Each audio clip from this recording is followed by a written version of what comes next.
Characters like Asta are a dying breed, and I'm not gonna lie, I'm a little happy to see it happening, but I also get a feeling of nostalgia thinking about it. Don't get me wrong, I adore characters like Deku, Asta, and those that came before them like Naruto and Luffy.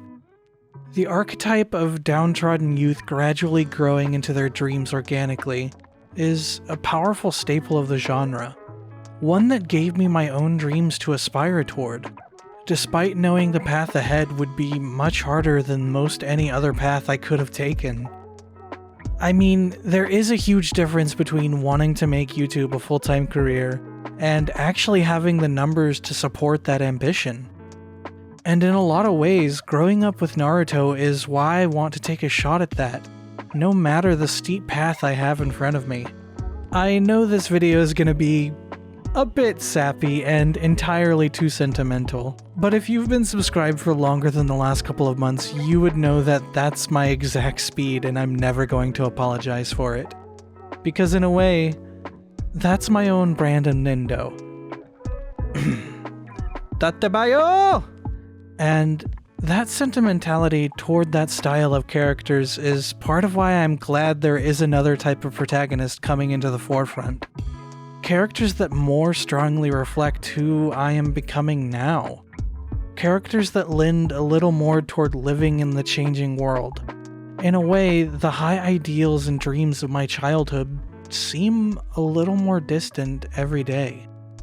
A little more daunting to consider a possibility as both the world and I change. A sense of building dread that I never felt in my teen years as I get older and ever closer to that 30 mark. That sense of standing at the top of the world, when in reality, looking back, I know I was at most standing on a small molehill I had imagined to be something so much larger. Something entirely grander than could be supported in any frame of reality. And like any art, manga is able to capture those feelings.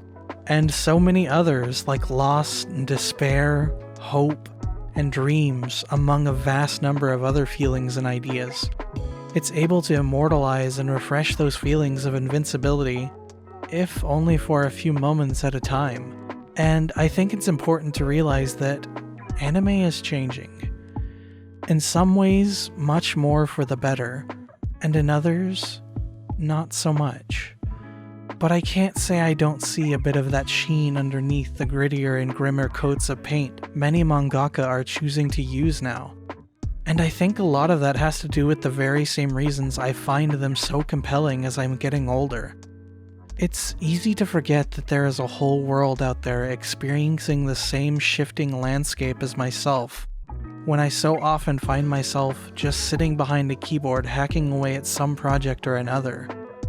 That everyone sees the same grimness in the world.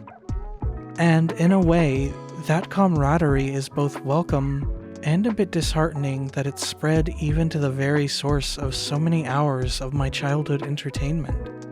And now into my adult life as well. Probably the thing I'm most grateful for and happy about is that many of the teens growing up right now that might need that push themselves to get out of whatever dark space they might be in are able to experience the same things that meant so much to me as a teen. So even though we have this shifting view on what makes a compelling shonen protagonist from both the viewpoint of the mangaka and the kind of stories they want to give to us, and those moments are still open to me too, even if they might not resonate with my core in the same way they did longer ago than I sometimes care to think about.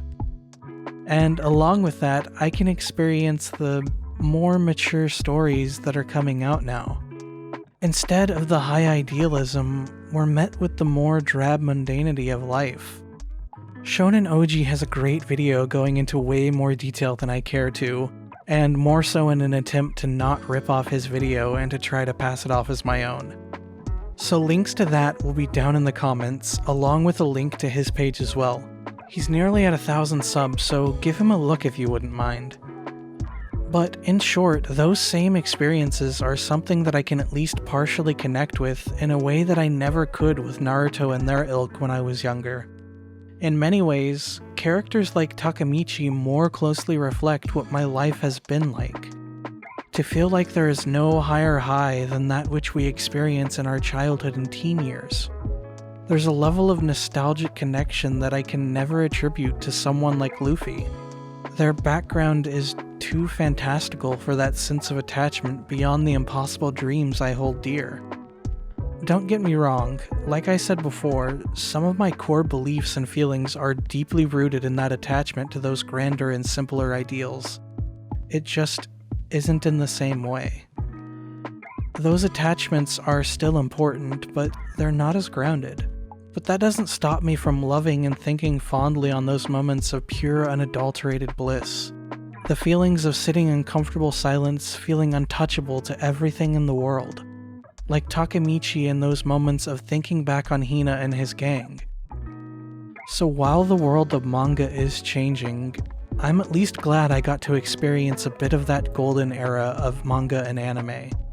If nothing else, then for the feelings it gave me. And I'm also excited for what the next wave of mangaka is able to cook up as the world of manga grows and expands into a wider and wider audience. So, welcome to this grand family.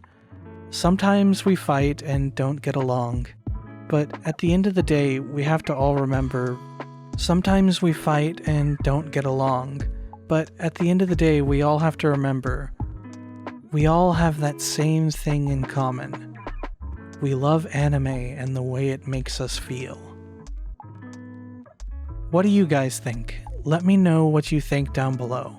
We're getting ever closer to that 1,000 sub mark, so please hit that sub button if you haven't already. It would mean the world to me. And with that, have a great day, my dudes.